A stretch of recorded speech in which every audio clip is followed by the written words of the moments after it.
Assalamualaikum warahmatullahi wabarakatuh. Waalaikumsalam warahmatullahi wabarakatuh. Selamat pagi semuanya. Alhamdulillah, alhamdulillahirobbilalamin, kita dapat berkumpul pada kesempatan siang hari ini dalam keadaan sehat dan sehat walafiat. Alasan Bapak mengumpulkan kalian semua di sini karena kita akan melakukan kegiatan konseling kelompok. Apa itu konseling kelompok? Ada yang tahu nggak sebelumnya? Mungkin ada sedikit yang kalian tahu itu apa tentang konseling kelompok. Mungkin dengan pertemuan yang akan cerita dari satu dengan yang lain sehingga kita akan menemukan solusi yang tepat. Yaitu intinya konseling kelompok itu ya proses konseling yang dilakukan oleh konselor kepada individu-individu dalam menyelesaikan suatu masalah dengan apa istilahnya dengan cara berkelompok. Yang mana cara berkelompok ini banyak efisiensinya atau manfaatnya. Kita saling bisa bertukar apa istilahnya pengalaman, bisa bertukar ekspresi, bisa mengembangkan keterampilan sosial kita, berbicara kita, dan juga kita bisa menyelesaikan masalah kita bersama-sama dengan cara sharing. Oke, dan mungkin langsung saja ya ke perkenalan terlebih dahulu. Sebelumnya kalian pasti sudah tahu kan nama Bapak Andri Luciana, Bapak guru BK di sekolah ini. Oke, sekarang kita perkenalan masing-masing. Boleh dari sebelah kanan dulu. Saya Sendiri Rahma Dari kelas IPS 2 dari kelas IPS 2. Oh, wali kelasnya Ibu Ratna. Selanjutnya pertama nama saya Rizky Salsabila dari kelas IPA 2. dari kelas IPA dulu berarti Pak Rahman. Wali kelasnya ya. Selanjutnya Saya Kemudian dari kelas IPS 1. dari kelas IPS 1 itu Bu Aisyah. Selanjutnya Saya Ismail Murti, saya dari kelas IPS 2. oke. Kalian semua ini kan baru kelas 10 ya. Tapi kemarin Bapak dapat laporan dari yang Bapak kumpulkan gitu, yang Bapak lihat juga bahwa kalian ada beberapa siswa-siswa yang mengalami bullying, baik itu bullying fisik atau verbal ataupun ucapan atau verbal atau non verbal, dan ada juga mungkin ya mengalami bullying di sosial media. Boleh Pak coba untuk kita apa istilahnya mengakrabkan dulu, menghangatkan apa sharing kita pada kali ini. Coba kamu perkenalkan dulu nama teman-teman kamu di sini biar kalian dulu saling mengenal. Di sebelah saya Iya. ada Rizky Salsabila. Terus Di samping di depan. di depan saya yang sebelah kanan ada Devi Febrian. Di sebelah kiri saya ada Ismi Nabila. Oke, Rika coba perkenalkan teman-temannya. Di sebelah kanan saya ada Ismi Nabila. Di depan saya ada Rizky Salsabila. Dan di depan saya juga ada Raisa Rahman. Selanjutnya Baik, di sebelah kiri saya ada Febrian. Di depan saya ada Nina Zarama. Di sebelah kanan Nina Zarama ada Rizky Salsabila. oke, Desi coba silakan. Jadi di samping saya ada Lina Zika, di depan saya ada Ito Fitrian, dan di sebelahnya ada Ismail juga. Oke, berarti kalian sudah saling mengenal ya. Apa sebelumnya ada yang udah saling kenal? Oh iya, kamu ya. Saya sering lihat kamu bareng sama apa? Desri ya. Oke. Tapi kalian nih kayaknya masing-masing ya. Oke, ini untuk menghangatkan dulu. Nah, yang perlu kalian ketahui dalam konseling kelompok ini memiliki beberapa apa istilahnya manfaat. Kenapa konseling kelompok ini dilakukan? Pertama itu untuk mengembangkan keterampilan sosial kalian. Yang kedua untuk mengelompokkan masalah. Yang ketiga untuk mengekspresikan diri. Nah, dengan cara konseling kelompok kalian bisa mengekspresikan diri. Jangan sungkan-sungkan untuk apa istilahnya menceritakan pengalaman-pengalamannya, baik itu yang bagus ataupun buruk, gak apa-apa, ekspresikan aja karena disinilah tempatnya, di sini ruangnya untuk kalian menceritakan itu semua. Lalu meningkatkan kepercayaan diri, mengembangkan bakat dan minat, berlatih mempraktikkan perilaku baru dan memahami persamaan dan perbedaan. Nah, itu tadi manfaat-manfaat dari konseling kelompok. Selanjutnya dalam konseling kelompok ini juga ada asas-asasnya. Yang pertama ada yang namanya asas kerahasiaan. Dari setiap apa yang kalian ceritakan, yang kalian curahkan di sesi ini, di konseling kelompok ini tidak boleh sampai keluar. Hanya kalian saja yang tahu. Yang kedua ada asas keterbukaan. Nah, tidak boleh ada yang kalian tutup-tutupi. Semua masalah yang sedang kita bahas kali ini, yang case-nya semua sama, itu semuanya harus diceritakan, harus terbuka. Tidak boleh ada yang disumbat. Karena untuk apa? Karena biar kita semua itu ya bisa tahu masalah kalian masing-masing. Biar saya bisa tahu masalah kalian masing-masing secara detail. Untuk selanjutnya kita cari solusi bersama. Lalu ada asas kesukarelaan, kenormatifan, keilmuan dan keahlian. Oke, mungkin kita bisa mulai aja ya karena waktunya sudah hampir zuhur dan kalian juga sudah mau pulang sekolah ya, bentar lagi. Tujuan Bapak ngumpulin kalian semua di sini untuk melakukan konseling kelompok, yang mana case masalah dari kalian semua ini hampir sama, yaitu tidak jauh dari yang namanya pembulian. Ternyata setelah Bapak lihat, setelah Bapak mengumpulkan informasi tentang kalian, dan kalian itu mengalami bullying yang berbeda-beda ya kan? Ada yang mungkin dibully di sosial media, ada yang bullyingnya fisik, ada yang bullyingnya ucapan, perkataan, ataupun ada yang bullying karena insecure, karena pendiam. Nah, mungkin kita kesempatan kali ini kita akan membahas semua itu. Boleh sekarang mulai dari Nabila untuk menceritakan masalahnya. Saya pernah mengalami bullying dengan mungkin perkataan yang kurang baik di pihak saya. Kan sekarang zaman-zamannya ini mungkin Pak yang geng-gengan. Jadi kalau teman-teman tuh harus yang mungkin yang kaya sama yang kaya. Jadi kalau misalkan kita nggak setara sama mereka tuh kita tuh nggak berhak untuk berteman dengan mereka mungkin Pak. Jadi mungkin itu yang membuat saya kurang nyaman sekolah di sini, dan itu pun terjadi bukan hanya sekali dua kali dengan saya saja, tapi dengan beberapa teman saya, tapi tidak berani untuk mengutarakan kepada bapak yang berteman gitu kan dia. Ya itu yang membuat saya kurang nyaman dan juga menghambat sesuatu yang mungkin yang harus tidak saya lakukan dari diri saya gitu Pak. Selama kamu mengalami bullying itu, bullying terparah apa yang kamu lakukan?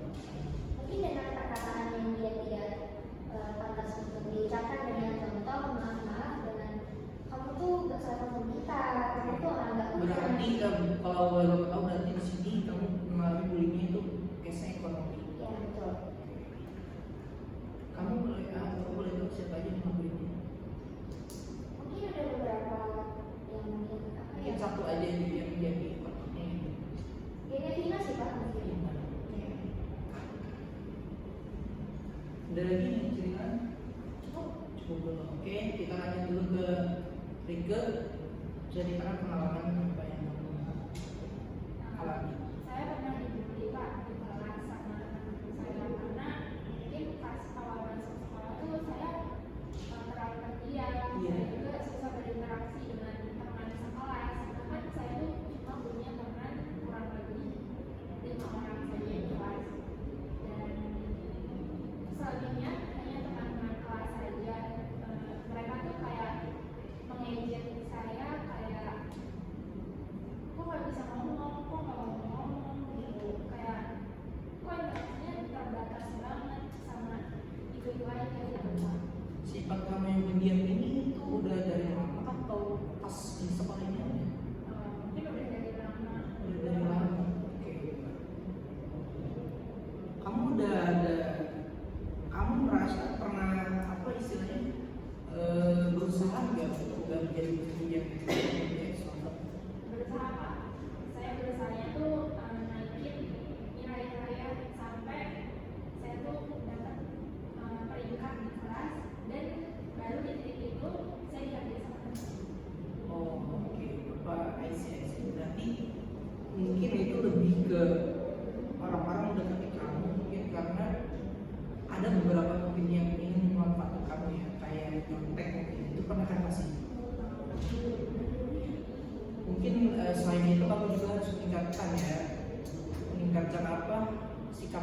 dari mengupgrade sikap kamu dari pendiam ke lebih berani berbicara, walaupun sedikit-sedikit. Nggak harus kamu langsung menjadi expert, enggak. Ada yang namanya ya tahapan-tahapannya, mulai kamu berbicara, mulai kamu berinteraksi kecil-kecilan ke orang-orang, yaitu sedikit-sedikit bisa merubah sikap kamu. Nah, memperbanyak kamu juga ya, biar kamu ya itu tadi tidak selalu diam-diam. Kata kamu kan kamu pendiamnya itu udah dari lama, harus kamu harus di sekarang di SMA ini di kelas 10 harus bisa mengakui diri kamu, jangan selalu dia harus bisa berbicara. Oke, ada yang mau bicara lagi? Oke, berarti ya selanjutnya boleh Destri untuk menceritakan pengalamannya. Jadi saya pernah dibully, pernah kayak disamperin seseorang itu dari suatu geng. Itu tuh kayak ada 2 geng. Nah, jadi saya tuh termasuk yang orang-orang itu disukain guru lah ceritanya gitu kan. Geng yang lain tuh nggak suka. Jadi saya pernah disamperin dan tiba-tiba dicubit lah, tiba-tiba ditarik kukunya gitu sih. Boleh kamu apa sebutkan siapa yang menjadi otak ini? Bully kamu? Mungkin tidak sih. Bully apa yang terparah yang pernah kamu dapatkan dari mereka? Yang terparah mungkin ya di depannya sih itu tersinggung banget sih. Sampai terbuka? Iya. Di depan umum, jadi kayak malu juga kan. Iya. Oke, berarti kamu mengalami bullying fisik ya? Termasuk fisik itu udah main tangan. Oke, selanjutnya mungkin akan dapat tindak. Kalau fisik itu udah kelewatan batas yang banget, dan akan bawa tindak orang-orang yang melakukannya. Nanti akan bapak akan bapak evaluasi ke depannya. Ada lagi yang ingin diceritakan? Oke, selanjutnya boleh Aziza untuk menceritakan pengalamannya. Saya mengalami bullying di media sosial Pak. Oh, berarti kamu bukan di sekolah ya? Ini lebih ke di sosial media. Oke, ceritakan aja. Kayak ada anak kelas juga yang membuli saya di media sosial. Ya kamu tuh udah jelek, ngapain sih bikin video di media sosial gitu. Kata-kata seperti apa yang kamu dapatkan di sosial media? Ya kayak kamu jelek, kamu lembut, ngapain bikin video di media sosial. Kayak kamu FBB aja gitu. Coba mulai mengalami namanya cyberbullying. Cyberbullying itu berarti tindakan bullying itu pasti verbal, ucapan yang menyakitkan lah istilahnya, yang dialami oleh para pengguna sosial media, entah melalui komentar ataupun DM, nah yang berisi penghinaan, ancaman dan lain-lain.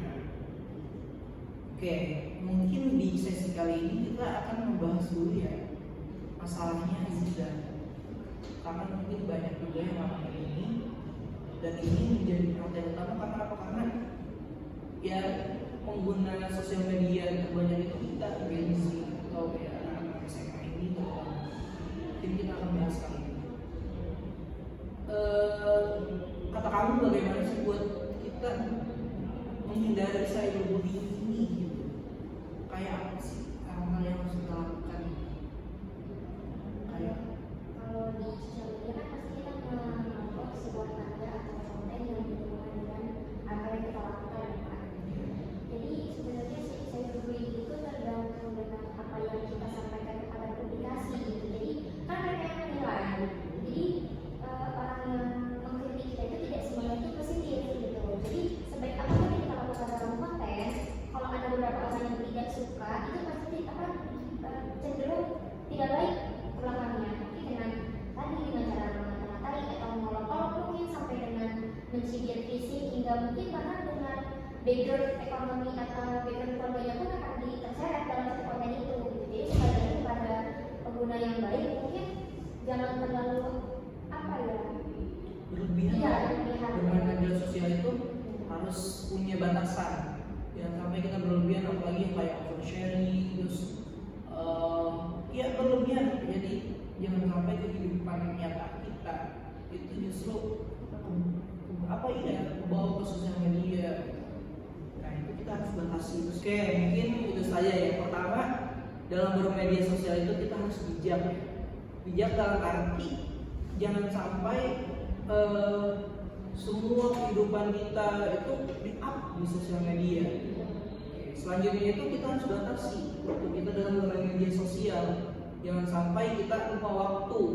Jangan sampai kehidupan kita itu di sosial media aja. Nah, jangan sampai seperti itu. Selanjutnya itu komentar-komentar yang negatif kan, yang ancaman seperti itu, penghinaan. Boleh kan blok aja, akunnya blok. Intinya ya orang-orang yang melakukan cyberbullying di sosial media, apalagi di sosial media kita, di akun kita, ya udah itu tinggal kamu batasi aja, dalam arti ya di blok atau dihapus komentarnya. Paham? Itu ya, sejak dalam media sosial, karena kita semua ini pasti pelaku media sosial, terutama kita sih. Oke, mungkin kita cukupkan aja ya sesi konseling kita yang pertama ini. Nanti kita bisa lanjut lagi di minggu depan kalau kita semua ada waktu, dan kita akan bahas masalah-masalah selanjutnya yang Desri, yang Nike, dan yang Nabila alami. Oke, mungkin karena udah zuhur ya, udah masuk zuhur dan udah bel sekolah juga tadi ya. Oke, kita cukupkan konseling kita siang kali ini. Wassalamualaikum warahmatullahi wabarakatuh.